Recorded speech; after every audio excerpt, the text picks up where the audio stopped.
When it comes to the finisher races, this bike is potentially one of the fastest in the final few hundred metres. This is Marcel Kittel's Giant Propel.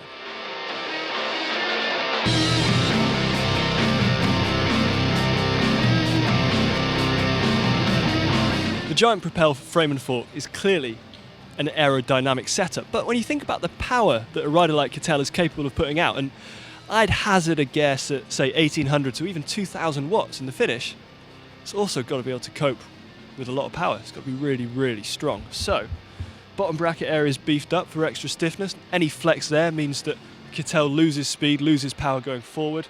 Just all the shapes are built around strength as well as aerodynamics. Interesting point on aerodynamics, and that's the Fourier mini V-brakes, front and rear.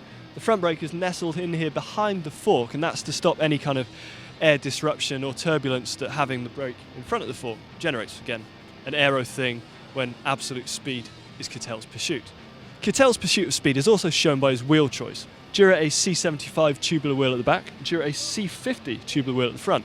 The slightly lower front wheel, although still aero, means that in any crosswind situations, he's not going to get blown around too much. He's not going to lose his front wheel in a gust of wind. Super aero rear wheel, because your weight's over the rear wheel, you're just less likely to lose it in a gust of wind. And yeah, aerodynamic, faster, win more. Simple. Kittel is currently riding for the Giant Alpecin squad, a team that was previously title sponsored by Shimano, so it's no surprise to see that he's got Dura-Ace Di2 throughout. Got the shifters, including the little sprint buttons. They're actually a little higher than I've seen them on other riders' bikes. Dura-Ace Di2 front mech, Dura-Ace Di2 rear mech, Dura-Ace chainset. There's a 175mm cranks with 5339 chainrings, a Dura-Ace cassette, that's an 11 through to 28. Also, of course, he's using Shimano's Dura-Ace pedals.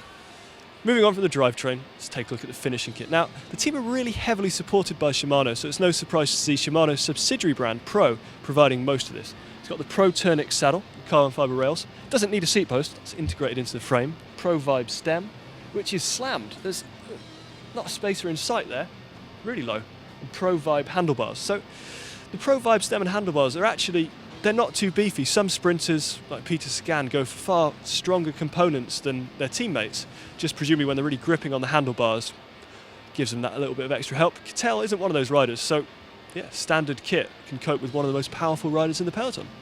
The bar tape, if you couldn't spot it, is Pro. You can see he's been holding on to the drops. Maybe that's his favourite place to hold the handlebars. And bottle cages are provided by Elite. Leaving just the power meter, he's got a Pioneer power meter. He's just going for the one-sided version. Some riders prefer the two-sided versions. Tom Dumoulin is one of those. And Pioneer power meter head unit, just up there. Let's take the weight. So Kittel's saddle height comes in at around 79 centimetres. His reach is really long, it's 64 to 65 centimetres. And the bike is actually, considering the fact it's a big frame, it's an aero frame, and it's got a really aero rear wheel in, it's super light at just 7.2 kilograms. So there we have it. The bike of, on his day, potentially the best sprinter in the pro peloton. If you'd like to see our tips, learn how to sprint like a pro, click right there.